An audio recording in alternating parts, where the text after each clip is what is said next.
Hello again, Tom, the well-traveled American. 16 December. Well, the lies told by Russian propagandists and Putin himself that Kupiansk was completely taken over by Russia appears to be pure bullshit. One might ask, how do you know that, Tom? Well, my evidence is only that the presence of a very brave Vladimir Zelensky, who filmed himself just 3 days ago standing in front of the Welcome to Kupiansk sign. Who can believe, Putin or your lying eyes? The Russian response to Zelensky's film was a drone attack on the Kupiansk sign. Yeah, that'll teach those Ukrainian signs to be filmed with their president. And as promised, I know you've been waiting for this, here it is. The Steve Witkoff deal. Yeah, there he is. Well, let's turn off the red light and see how that works, if we can get the control to work. There we go. First, my full disclosure. I'm a lifelong Republican. Started ringing doorbells for Nixon. I voted for Donald Trump 3 times, and I fully support him. So this is not a partisan deal for me. Here's all you need to know about Steve Witkoff. Witkoff spoke positively of Vladimir Putin. He called him, quote, his words, not mine, quote, a great guy and super smart. Witkoff said, I like him. I think he was honest. And I don't regard Putin as a bad guy. He also stated an overwhelming majority wants Russian rule and calling Crimea the big issue. Well, I don't know what to tell you, but anybody who thinks Putin's a great guy, is super smart, and he likes him and thinks he's honest, obviously doesn't understand who Putin is. And if you've been hoodwinked by Putin that much, you're obviously either dumb or dumber. Okay, as to the last comment that Crimea wants Russian rule, well, let's look at history for this just a little bit. Let's look at some facts instead of some nonsense. 1991, all-union referendum. Voters were asked in Crimea whether they wanted to establish a Crimean autonomous Soviet Socialist Republic, which has been abolished in 1945. The proposal was approved by 94% of the voters. What did that mean? That meant that the people in Crimea voted not to be part of Russia. Okay? 94% of the people down there voted that way. Shockingly, in 2014, the Crimean status referendum, 97% of the people voted for integration into the Russian Federation. The referendum was illegal under the Constitution of Ukraine.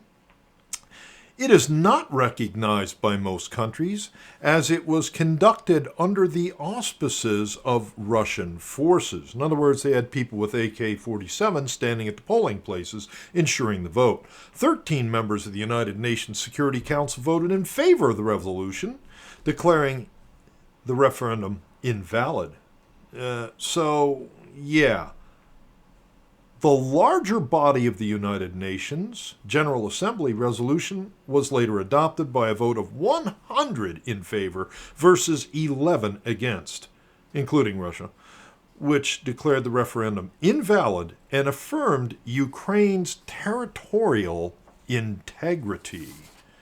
So, what do we have here? Mr. Witkoff.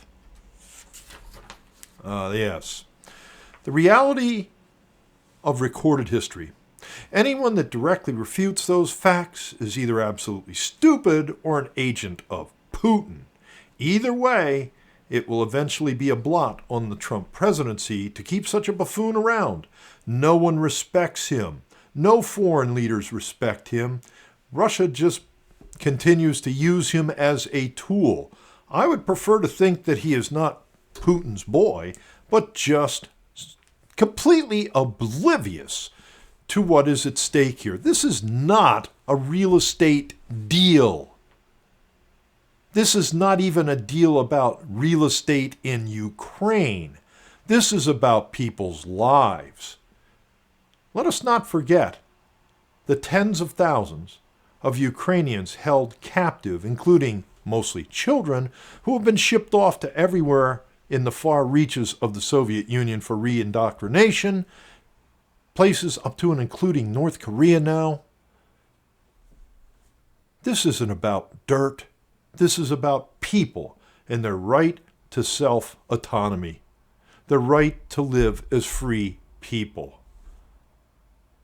Think it'll take a real estate deal to do this? Look, we have a mechanism in this country when the president is either too busy or wants to use the power play of saying, I'm not going to meet with such and such a leaders at a lower level conference, he sends someone else.